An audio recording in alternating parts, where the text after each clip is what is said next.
আশ্বিন ফাগুন মাসে পরাণ ঘাসে নতুন বিয়ের ফুল ফুটিছে। উথালি পাথালি মনে আলতা কোণে নতুন বিয়ের ফুল ফুটিছে। আশ্বিন ফাগুন মাসে পরাণ ঘাসে নতুন বিয়ের ফুল ফুটিছে। উথালি পাথালি মনে আলতা কোণে নতুন বিয়ের ফুল ফুটিছে।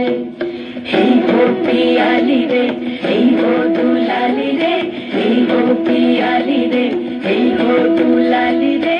আশ্বিন ফাগুন মাসে পরাণ ঘাসে নতুন বিয়ের ফুল ফুটিছে। উথালি পাথালি মনে আলতা কোণে নতুন বিয়ের ফুল ফুটিছে। বিনি বিনি